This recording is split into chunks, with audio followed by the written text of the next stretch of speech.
갈게. 자, 이런 거는 결국은 이 X축이 뭘 의미하고 Y축이 뭘 의미하는지를 알아서 근데 선생님이 좀 경계하는 건 거야. 수학은 절대로 느낌으로 풀면 안 돼. 논리적으로 봐야 돼. 우리 흔히 말해서 뭐 싹피 뭐 이렇게 얘기하지만 수학할 때는 되게 유리한 성향인 겁니다. 논리적으로 생각해야 되는 거예요.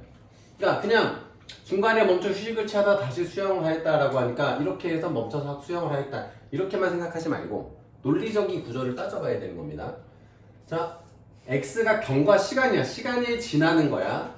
그 다음에 도중에 자 중간에 멈춰 휴식을 취하다가 다시 수영을 하였다. 그럼 뭐겠어? 이렇게. 그러니까 이거는 왜 그러냐면은 휴식을 취했어. 그럼 뭐가 안 바뀌는 거야? 시간은 바뀌어, 그지? 시간은 흘러. 근데 거리는 안 바뀌어. 그래서 시간이 흐르는데 거리는 바뀌지 않는 구간이 중간에 존재해야 된다. 셋 중에서.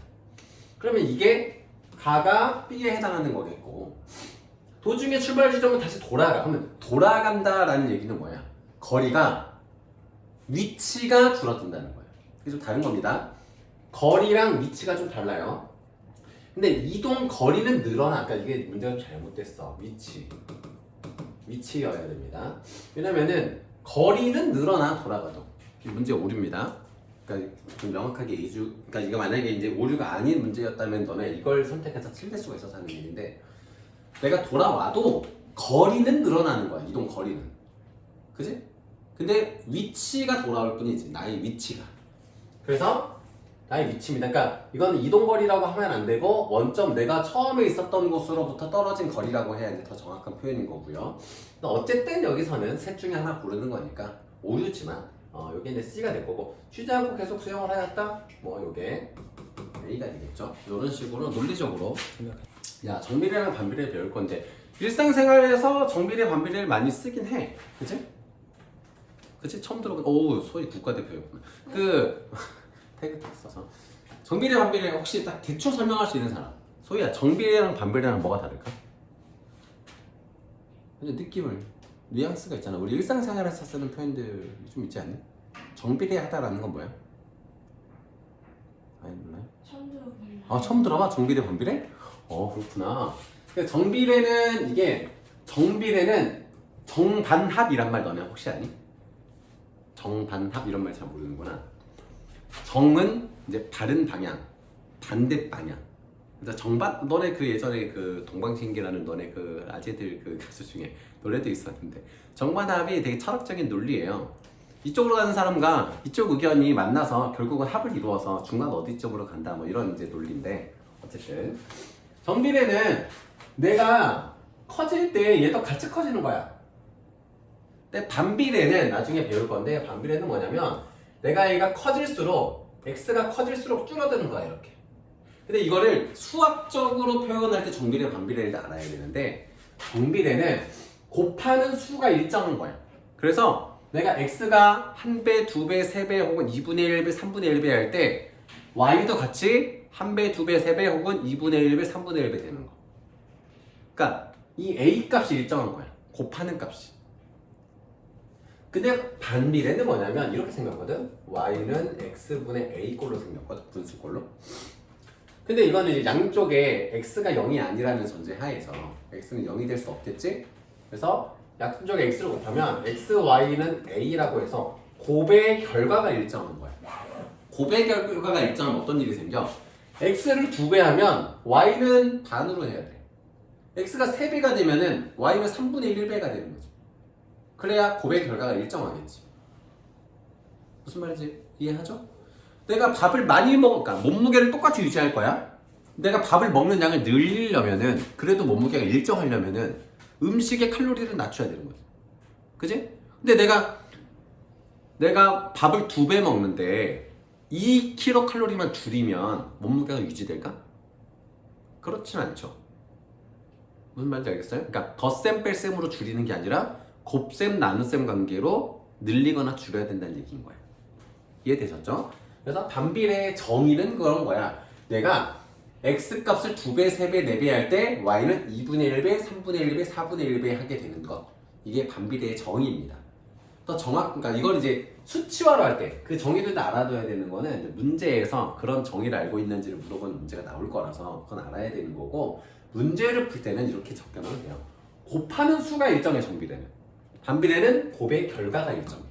그래서 어떤 문장을 딱 봤을 때 이게 정비례인지 반비례인지 판단할 때 그렇게 식을 세웠을 때 내가 x가 2배, 3배, 4배 할 때 y도 같이 2배, 3배, 4배 하는지, 아니면 내가 x를 2배, 3배, 4배 했는데 y는 반대로 줄어들어야 되는지, 그걸 판단하시면 된다는 겁니다. 그래서 이제 y는 ax라는 원점을 지나는 1차 방정식이 되는 1차 함수가 되는 겁니다. 이걸 나중에 1차 함수라고 배우게 될 텐데, 그래서 x값이 증가하면 y값도 증가하는 겁니다. 그리고 x가 증가할 때 y가 감소하기도 합니다. 이거 왜 그러냐면은 곱하는 수가 음수일 때, 그러니까 y는 마이너스 2x야. 그럼 내가 x가 2를 넣었을 때는 마이너스 4인데 4배 했을 때는 얘도 같이 2배야. 2에서 4가 되면은 2배 했잖아. 얘도 같이 2배인데 그 2배가 마이너스로 2배니까 결국 y는 줄어드는 효과가 생기죠. 절대값은 2배, 3배, 4배 되는 거고. 자, 그래서 여기 보시면은 1일 때 여기 있었으면은 2일 때는 이렇게 내려온다는 거지. 그치? x가 2배가 되면 y도 2배가 된다. 이렇게. 그러니까 x가 커질 때 무조건 y가 커진다는 건 아닌 겁니다. 자, 반비례식은 이렇게 분수꼴로 되어 있고요. 그래서 특징이 어떻게 생기냐면은 이게 곡선으로 줄어들게 돼 있어. 이게 이렇게 되는 게 아니야. 이렇게 되지는 않습니다. 왜냐면 그런 거야. 내가 2분의 1을 했어. 근데 그거에서 또 2분의 1을 한다는 건 원래 있었던 거에서 4분의 1배가 되는 거잖아. 그거에서 또 2분의 1배를 한다는 건 원래 8분의 1배가 된다는 거잖아. 그럼 줄어드는 속도는 느려지게 되어 있는 거지. 어느 일정 구간까지는 이게 1이 될 때까지, 1보다 큰 수일 때는 길이가 엄청 줄어들다가 그 다음부터는 이미 줄어든 상태에서 줄어드니까 줄어드는 정도가 낮아집니다. 이해되시죠?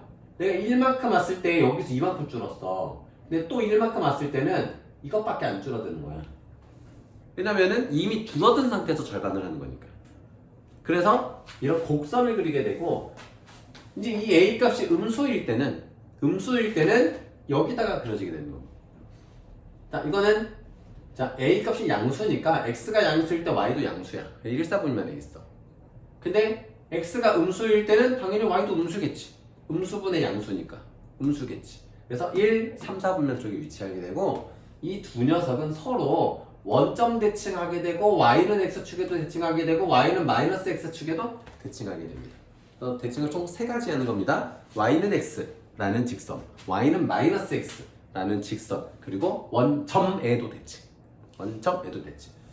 자, 이런 대칭성을 이용해서 도형 하나 그려놓고 넓이 구하는 식 나올 겁니다. 자, 그래서 여기서 여기 있는 점하고 여기 있는 점은 원점을 통과해서 쭉 가잖아? 그럼 나오는 여기랑 서로 부호만 다른 관계라고.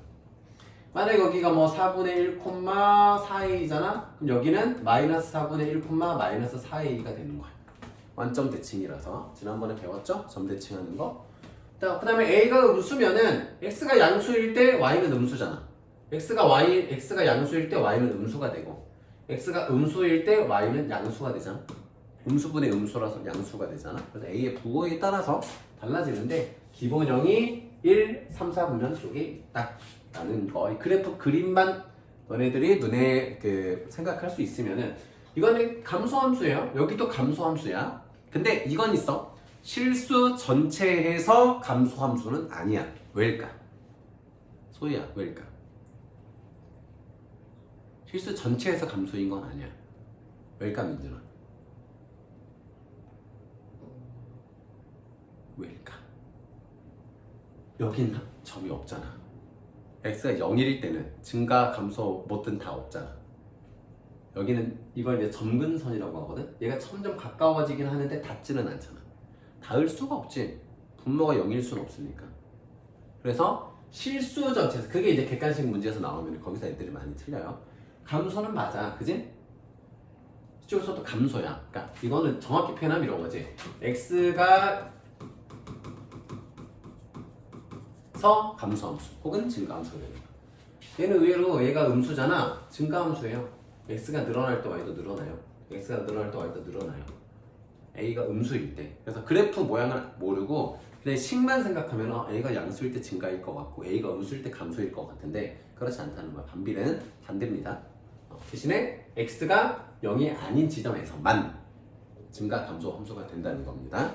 참고로 자, Y가 X에 정비례하는 것은 즉 X가 2배 할 때 Y도 같이 2배 하는 것은 이렇게 이해하시면 되겠습니다. 그리고 곱이 일정한 거. 근데 너네들이 이제 실수하면 안 되는 게 이런 거야. 얘네들은 안 돼. 얘네들은 안 됩니다. 왜일까? 그러니까 이런 꼬랑지가 달리면 안 돼. 왜일까? 왜일 거라고 생각하니? 더하기가 있어서. 그러니까 정의 그대로야. 그래서 정의를 알아야 되는 건데 내가 x를 2배 했어. x가 3일 때는 2잖아. x가 6일 때는 6일 때 얘도 2배니까 4가 나와야 되거든? 근데 얼마 나와? 6이면 1대.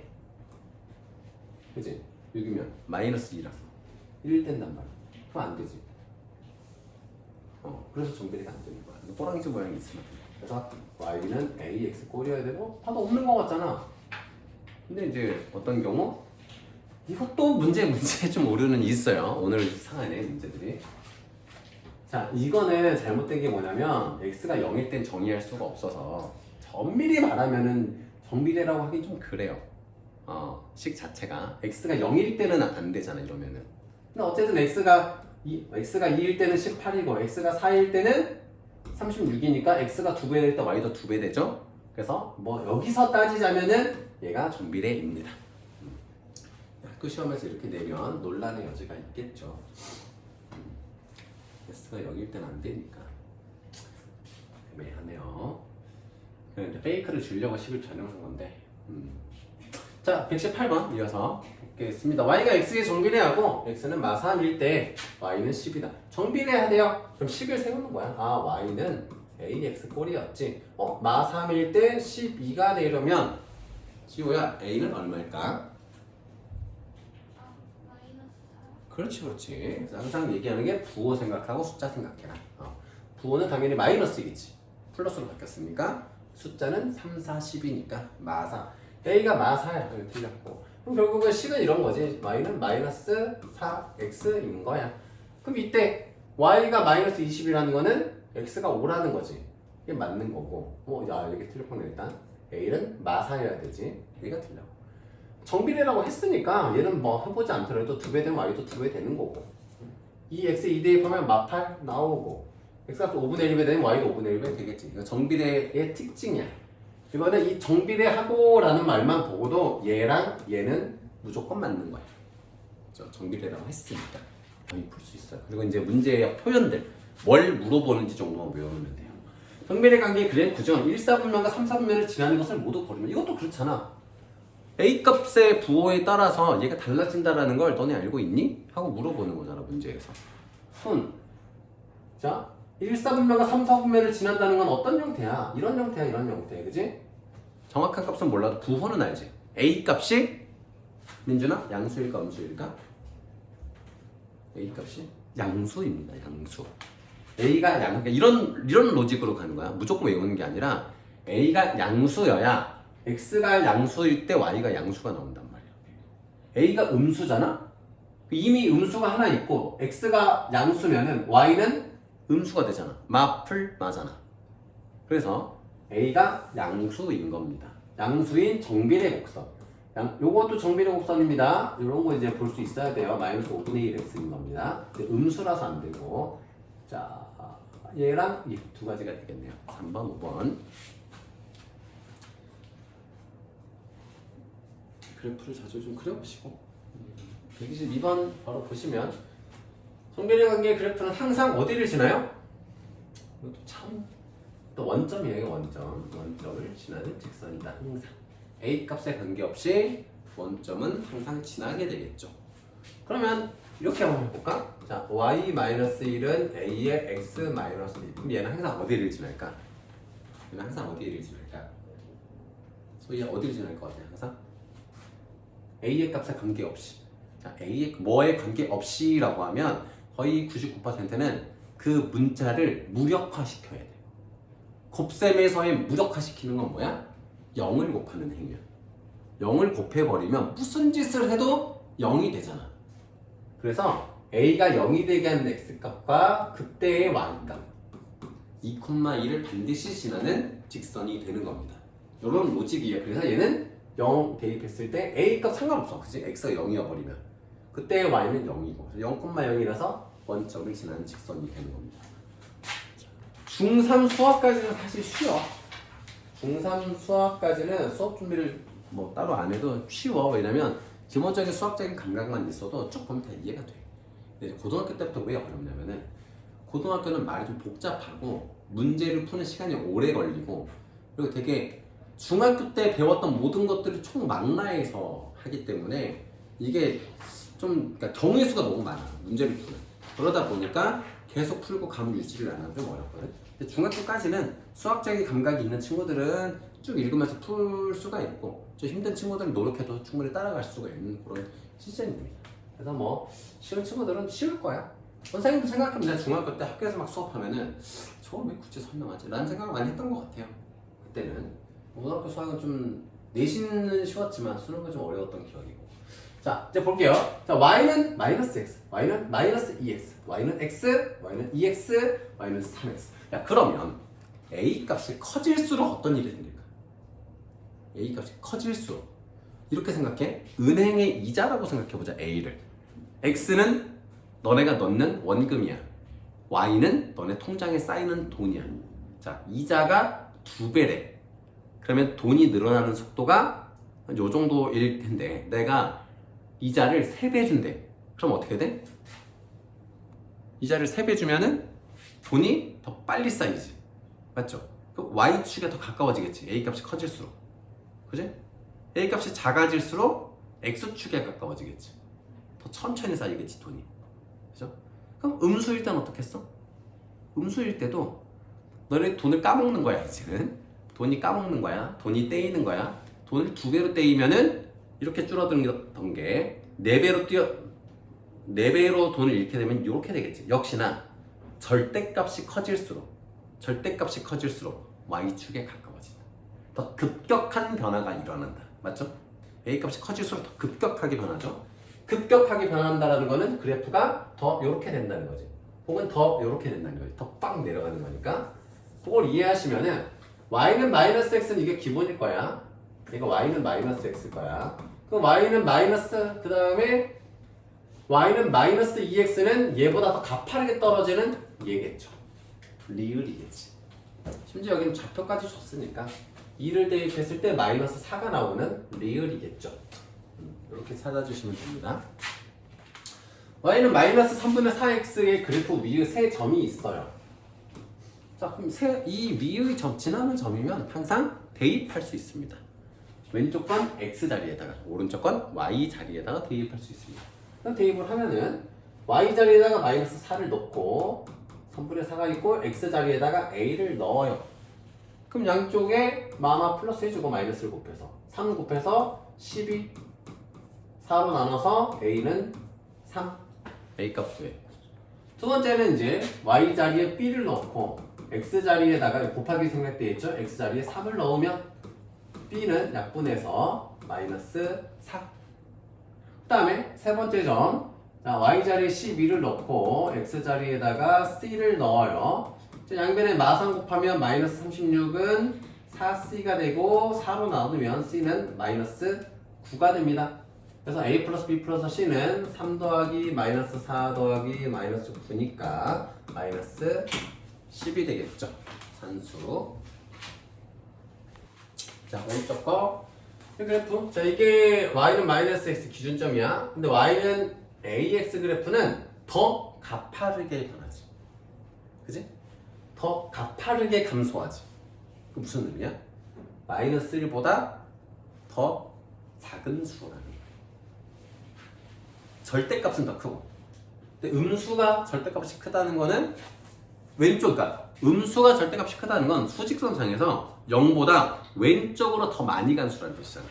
절대값은 거리니까. 거리가 왼쪽으로 더 멀리 떨어졌다는 건 더 작은 수라는 거잖아. 그래서 a는 마일보다 작다는 거지. 자, 마일 콤마 a를 지난다. 이거 뭐야? ax 그래프가 마일일 때 a를 지난다. 말이 안 되죠. y를 대입하면은 마이너스 a를 지나야 되지. 틀렸고 반비례 아니고 정비례죠. a의 절대값이 1보다 크다. 맞죠? 절대값은 1보다 크지. 그래서 답은 3번이 되는 겁니다. 요거는 반비례의 정의고, 자 x의 값이고 y는 감소, 그지? x가 커지면 y는 감소하겠죠. 마이너스로 곱하니까. 근데 돈을 넣으면 넣을수록 더 마이너스로 커지는 거니까. 요거는 자 x가 y 값은 이거 소금 안 된다. 마이너스 a는 여기서 양수예요. a가 음수니까. 그러니까 y는 ax 그래프에서는 x 값이 증가할 때 y가 감소하는데, 이 식에서의 y는 마이너스 ax는 얘가 양수야. 마이너스 a. a가 음수니까 a의 부호가 바뀐 건 양수죠. 그래서 항상 강조하는 겁니다. 마이너스가 있다고 해서 음수가 아니라 마이너스의 의미는 원래 값에서 부호를 바꿔라 라는 뜻이기 때문에 얘는 틀렸습니다. 3번입니다. 여기서 이제 이런 그래프의 기울기의 특징에 대해서 모르는 친구는 고민하다가 5번을 선택하면 실수를 많이 하겠죠. 이 문제 같은 경우는 있다고 생각했는데, 결국은 고득점으로 가려면 정의를 다 외워놔야 되더라고요. 사람은 언어의 가치입니다. 언어의 가치에 대해서 인간의 사고는. 그래서 정의를 외워놔야 우리의 사고가 갇히지 않고 올바른 생각을 하게 됩니다. 자, 131번 보시면 2,8을 지난데 그럼 대입하라는 거야. 여기다 이렇게 대입하면은 2a가 되겠지? 여기다가 2 대입하면 2 곱하기 a라서 a는 얼마일까? 민준아? 마이너스 4. 마이너스 4죠. 그러면은 y는 마이너스 4x인 거야. 그래서 대입해봐봐. 마이너스 3을 다 대입하면은 대입하면 다 맞습니다. 대입하면 다 맞는데 이게 틀렸지. 근데 더 정확히는 우리가 a 값을 찾지 않아도 얘는 풀 수 있는 문제였어. 왜까지 오야?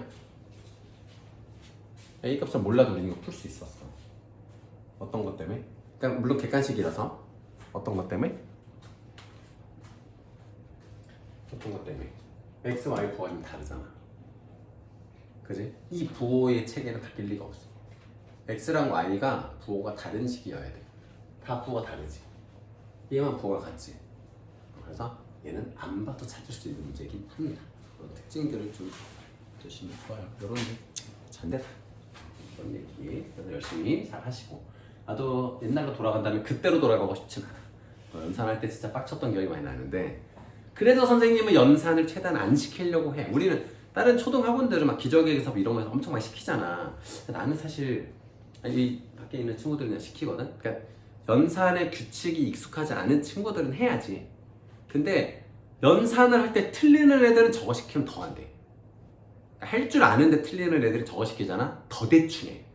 그냥 연산 자체가 싫으니까 안 하게 돼서 대충 하다가 틀린단 말이야. 그래서 연산은 기본적으로 패턴만 알면 된다. 자, 원점과 한 점 얘를 지나는 직선이래. 원점을 지나는 직선이야. 일단 무슨 직선이야? 정비례 직선이야. 정비례 관계에 있는 원점을 지난다 그랬잖아. 그러니까 y는 원점을 지난다라는 건 y는 ax로 되어 있는 거고, 거기에 마3을 대입했을 때 5라고 했으니까 a는 마이너스 3분의 5라는 거를 준 겁니다. 저 두 가지 단서로 그래프의 본체를, 정체를 밝혀준 겁니다.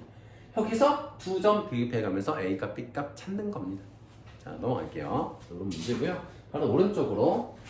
자, k, 마 6을 지난데 이것도 원점 줬고 한 점 줬지. 그럼 내가 이거 알아두면 좋아요. 자, 5 늘어날 때 3 늘어났잖아. 그럼 y는 5분의 3x라고 쓸 수 있어. 이거는 기울기라고 표현하거든. 2학년 때 1차 함수라는 걸 배우면 알게 되는데, 그냥 해봐도 돼요. 자, y는 ax인데 내가 5를 대입했을 때 3이 나오려면 5분의 3이잖아. 어쨌든 해본 거고 몰라도 됩니다, 아직은. 근데 k를 대입했을 때 마 6이래. 그럼 해보면 돼. 마이너스 6은 5분의 3k야. 그럼 5분의 3, 3분의 5를 0개 곱해주면은 3분의 5를 곱해주면은 k가 나오잖아. 그럼 부호는 마이너스고 숫자는 10. 그래서 마이너스 10 이렇게 줍니다. 자, 137번 정비례 관계 y는 2분의 7x의 그래프 위의 점 4,14를 지나고 x축의 수직인 직선. 이거는 그래프 그려야 돼요. 여기는 이것도 마찬가지로 그래프 그릴 수 있느냐 물어보는 거야. 그리면 엄청 쉽거든. 그러면 2분의 7x고 4,14를 지났는데 4,14야. 1 지나는 직선이겠지. 이렇게. 그리고 여기 이 점을 지나고 x축의 수직인 직선이니까 색깔 좀 바꿔서 표현해주면 x축의 여기를 지나고 x축의 수직이려면 이렇게 생긴 거잖아. 이렇게 x축의 수직. 자, 그리고 그었을 때 x축과 만나는 점을 q라고 합니다. 여기는 p고요. 원점을 o라고 합니다. 원점을. 그래서 이 삼각형의 넓이 구하라고 했어요. 근데 이게 4,14면은 가로는 4고 세로는 14지. 밑변의 길이는 4고 높이는 14고 나누기 2를 하는 거니까 28이 넓이가 되겠죠. 단위는 없습니다. 많이 해봐야죠. 너네들이 잘하는 편이야. 그런 초등학교 때 연습을 좀 많이 해봤잖아. 식세고 이런 거를. 그래서 잘 할 수 있습니다. 자, 두 변수 x, y 사이에 y는 x분의 a인 관계식. 이건 뭐라고? 반비례. 이것도 마찬가지로 꼬랑지가 있으면 안 됩니다. 그냥 순수하게 이렇게 있어야 됩니다. 이런 내용이고. 이 반비례에서 들어갈 거 찾는 거야. 자, 근데 선생님이 말한 게 이거지. 곱이 일정한 거야. 이렇게 곱한 거랑 이렇게 곱한 거랑 이렇게 곱한 게 다 일정한 거야. 그럼 계산하기가 좀 쉽습니다. 자, 두 개 곱한 거는 부호는 마이너스고 숫자는 6이고 마육되려면 얘는 3이고 마육되려면 얘는 부호는 플러스고 얼마니? 마육 A 곱해서 마육가 되면 3, 9네? 9죠? 끝났죠? B-A는 6입니다. 그래서 부호 안 틀려야 된다는 겁니다. 여기도 봐봐. X와의 부호 다른데 얘네들도 다 부호가 달라야 됩니다. 당연히. 곱이 일정한 문제. 자, A, B가 제 3, 4분면 위의 점이래. 3, 4분면은 항상 이 순으로 간다고 했어. 1, 2, 3, 4니까 이쪽에 있는 게 3, 4분면입니다.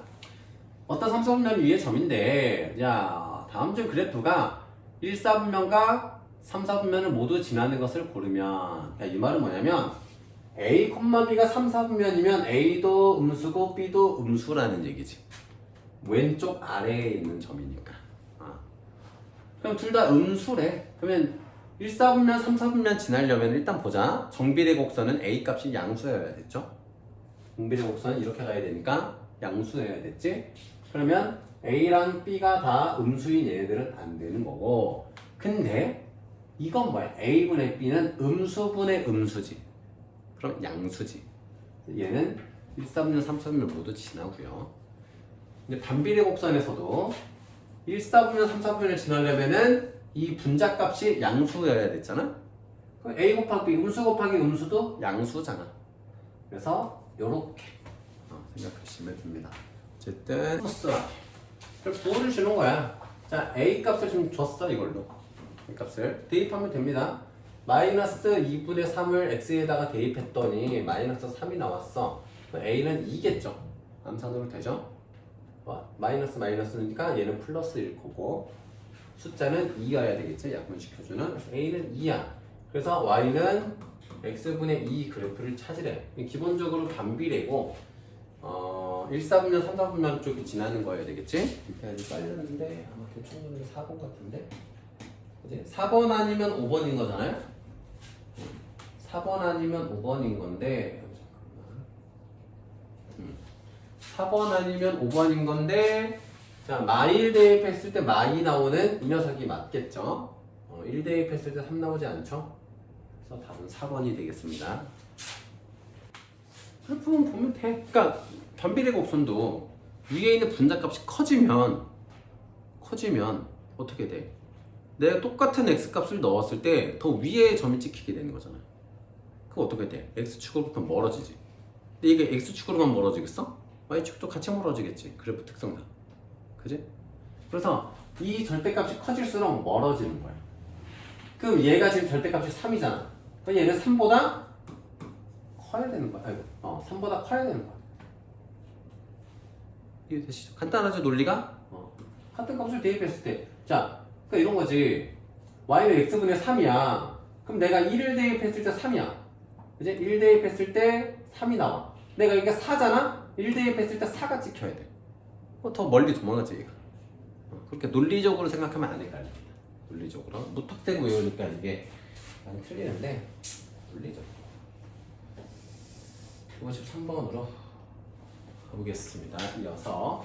자, 정비례 관계, 반비례 관계 사이에 있는 관계들 그래프 가지고 왔다리 갔다리 해보는 겁니다. 이제 쉬워요. 4, 7을 지난데 그럼 4 대입하면 7이 나와야 된대. 그럼 뭐겠어? y는 4분의 7x겠지. 자, 반비례 그래프는 b를 대입했을 때 3이래. 암산도 되잖아. 4 대입해야 3 나오잖아. b는 4겠지. 멋있게 되죠? a, b 구하래. a는 4분의 7이고 b는 4니까 곱하면은 7이 나옵니다. 가볍게 넘어갈게요. 그냥 대입하는 겁니다. 자, 오른쪽 볼게. 이런 게 이제 진정한 고수들이 푸는 문제죠. 그래프에 대한 특징들을 다 파악하고 있어야 풀 수 있는 거. 자, 반비례는 원점 안 지나죠. 그러니까 떠올려야 돼. 봐봐. 떠올리면 돼. 이렇게 떠올려. 1일 때 5야. 대충 이렇게 지나는 직선인 거야. 아니, 곡선인 거야. 2, 3면 4, 4면 아니죠. 1,5를 지나야 되니까. x가 음수일 때 x값이 증가하면 y값은 감소하죠. x가 양수일 때 x값이 증가하면 y값은 감소하죠. x축 또는 y축과 안 만나죠. 그래서 맞는 거 하나밖에 없네요. 그래프. 다음은 두 점을 지나는 반비례 관계 x분의 a, y는 x분의 a. x가 양수인 구간만 지금 표현한 거라는 뜻이고요. 근데 b의 값을 물어봤는데 반비례라고 줬잖아. 1일 때 6 나오려면 a가 얼마겠어? 1일 때 6 나오려면 a가 6이겠지. 이거 6이야. 그러면은 y는 x분의 6 그래프에다가 b 대입했더니 3 나왔대. 얼마겠어? 2겠지. 그래서 b의 값은 2. 이렇게 다 산수. 그래프만 그릴 줄 알면. x, y 좌표가 모두 정수로만 이루어진 것은 몇 개인지 구하시오. 이거는 뭐냐면 고비를 일정하다 그랬지. 고비.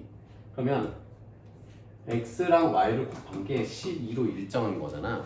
그 정수로만 이루어진 건데 여기서 이제 두 가지, 그러니까 뭐 함정은 하나 있지만 기본적으로는 곱해서 12가 되는 것들은 뭐라 그래? 약수라고 표현하지. 12의 약수는 몇 개야? 2의 제곱 곱하기 3이니까 3 곱하기 2에서 6개잖아. 그지? 근데 이거는 양수일 때만. 음수일 때도 6개 있겠지. 그리고 또 하나? 뭐가 있겠어요? 영은 미안해. 영은 여기서 안 되니까. 그래서 정수로만 이루어진 거는 몇 가지겠어요?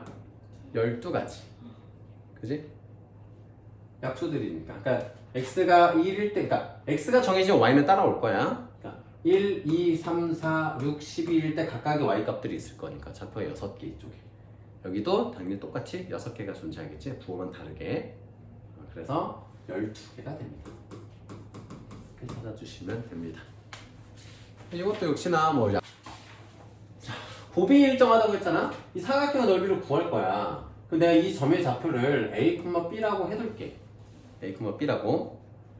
그럼 이거는 다시 쓸 수 있어. a, a분의 6이라고 바꿔 쓸 수 있지. a를 대입하면 a분의 6이니까. 그러면 내가 이 길이를 a라고 하면 이 길이는 a분의 6이 되는 거죠. 그치? 그러면 얘는 봐봐. 재밌는 게 어떤 사각형을 하든 한 꼭지점이 이 그래프에 다 있잖아. 넓이가 다 똑같게 돼 있어. 왜냐고? 가로 곱하기 세로가 늘 일정하니까. 그래서 이 녀석의 넓이는 항상 얼마로 일정하다? 6으로 일정하다.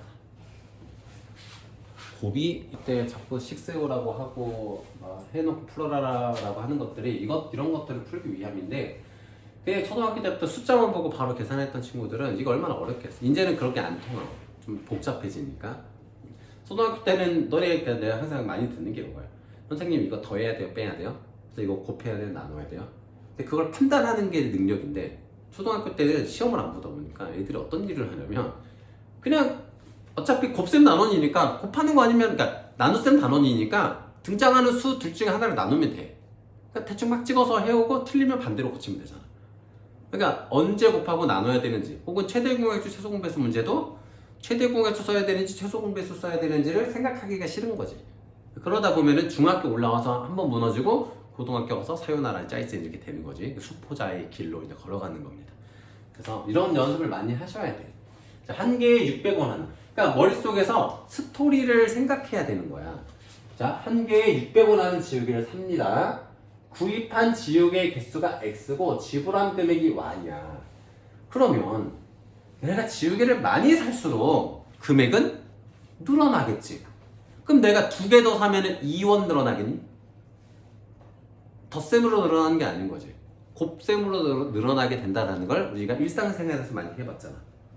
그럼 곱셈인 거야. 나의 가격이라는 거는 이 600원에다가 내가 산 개수를 곱하면 되는 거야. 다이소 같은 데서 계산하면 개수 늘어날 때마다. 옛날에는 너네들 못 믿겠지만 다이소가 진짜 1,000원짜리가 많았습니다. 지금은 1,000원짜리 거의 없죠. 옛날에는 천냥백화점이라는 게 있었어. 그냥 어릴 때는 웬만하게 1,000원이었어요. 지금 물가 많이 올랐는데. 자, 그래서 한 개를 살 때마다 600원씩 늘어나니까 y는 뭐 줄여서 표현하자면 600x 이렇게씩 세우는 거. 174번 볼게요. y가 x에 정비를 하지 않는 것은 이걸 하려면 당연히 식을 세울 수 있어야겠죠. 가로의 길이, 세로의 길이를 줬고 넓이를 줬어요. 요거는 그러니까 y라는 거는 4 곱하기 x니까 정비례 맞죠. 정비례예요. 한 변의 길이가 x고 둘레의 길이는 y면은 한 변의 길이에다가 4배를 한 게 둘레의 길이니까 정비례 맞아요. 한 변의 길이가 x고 넓이래. 요건 이제 문제가 있어. 정사각형은 가로 곱하기 세로지. 정비례가 아니죠. x제곱이잖아. 이거는 y는 x제곱이잖아. y는 x제곱이 돼버리잖아. 그래서 안 됩니다. 안 됩니다. 그래서 3번이 아니고 이것도 1200원 1리터에 1200원짜리는 2리터, 3리터, 4리터 살 때 가격도 2배, 3배, 4배 되는 거고 시속 속력을 줬잖아? 속력 곱하기 시간이 거리잖아. 거속시 얘도 서로 곱하면 얘가 되는 거니까 정비례고 그래서 3번은 아니다. 식 세우는 거 되는 것들만 풀어볼게요. 자, 톱니바퀴 너네 초등학교 때 톱니바퀴 문제 많이 싫어했던 걸로 내가 기억하는데 톱니바퀴 원래는 이런 거야. 내가 톱니가 너네 자전거 타봤니? 자전거가 속력을 빨리 내려면은 자세히 안 보겠지만 자전거가 이제 앞에는 뭐 많아야 2개, 3개고 뒤에 뭐 단수가 6단, 7단만 이렇게 되잖아. 잘 보면은 기어가 제일 넓은 판이 있고 그 밑에 칸이 있고 밑에 칸이 있고 밑에 칸이 있고 이렇게 되잖아. 자전거 뒤쪽에 체인 걸리는 뭐 모르니? 자전거 안 타봤니? 타는 거 본 적은 있잖아. 할아버지들 타는 1단 자전거 말고 단수만 있으면 그게 딱 돼 있잖아. 그 작아질수록 빨라지는 걸까 느려지는 걸까? 뭐 관찰해 본 적 있니? 빨라집니다. 하지만 힘은 많이 들겠지. 위로 올라갈수록 너네가 기어를 이제 당기면 기어가 올라가잖아. 자전거가 가벼워지잖아. 기어를 풀면은 톡톡톡 내려가면서 속도를 더 많이 낼 수 있게 돼. 근데 힘은 많이 들고. 왜냐면은 내가 이 한 바퀴를 돌리는 거나 이 작은 걸로 돌리는 거나 생각했을 때 얘는 힘을 덜 받거든. 얘는 힘을 더 많이 받고 더 많은 체인이 걸려 있어서 일단은 어쨌든 톱니가 커질수록 한 바퀴를 돌 때 가는 톱니의 개수는 더 많아지는 거지. 더 많은 톱니를 지나야 한 바퀴가 되는 겁니다. 큰 톱니는. 그러니까 이런 원리를 좀 이해하시면 되는 거죠. 그러니까 톱니가 이렇게 있고 작은데 이렇게 있어. 쉽게 말해서. 그러면은 내가 이걸 돌려서 얘를 회전시키는 건 쉬워. 힘이 덜 들어. 그러니까 일반적으로 생각해봐. 내가 이걸 돌려서 얘를 움직이게 하는 게 힘들다고. 너네가 실제로 해보면. 대신에 얘는 그러니까 너네 이렇게 생긴 기역자로 생긴 육각렌치 같은 거 가구 조립하고 하면은 뭐 조립하고 할 때 주지 않니? 안 해봤니? 그럼 너네도 하잖아. 여기를 돌리면은 빨라. 그때 힘들어. 그치? 빨리 돌릴 수 있는데. 근데 여기를 이렇게 돌리면은 힘은 덜 들어. 대신에 더 많이 돌려야 돼. 그럼 많이 해봤잖아, 일상생활에서. 어쨌든 그런 원리고. 그러니까 이거는 어떻게 봐야 되냐면 바퀴수로 봐야 돼. 톱니수로 봐야 돼. 톱니수. 그럼 똑같은 톱니가 몇 바퀴, 얘가 한 바퀴 돌 땐 톱니가 몇 개 가는지만 보면 돼. 얘가 톱니가 60개짜리고 톱니가 10개짜리야. 그럼 얘가 한 바퀴 돌면은 얘는 60칸 가는 거지, 톱니가. 한 칸에 하나씩이니까. 그럼 얘가 한 바퀴 돌 때 얘 몇 바퀴가? 6바퀴 가는 거야. 톱니는. 그러니까 바퀴수로 따지면 되잖아요. 그럼 볼게요. 맞물려 가는데 A가 5번 회전할 때 B는 Y번. A의 톱니가 30개인데 5번 회전하면은 톱니 몇 칸 간 거니? 150칸 간 거야. 자, 그러면 톱니가 x개인 톱니는 x개가 갈 때 한 바퀴잖아. 그지? 그 150을 x로 나눈 게 바퀴 수인 거지. 맞죠? 바퀴가 10개짜리면은 15바퀴 돈 거고, 바퀴가 5개짜리면은 30바퀴 간 거고. 맞죠? 바퀴 수로 나누면 되는 거지. 전체 이동할 칸을. 그래서 이게 회전한 수야. 그래서 x랑 y의 곱이 150인 거야. 곱이 150인 반비례 곡선 찾아주시면 되겠죠. 이거는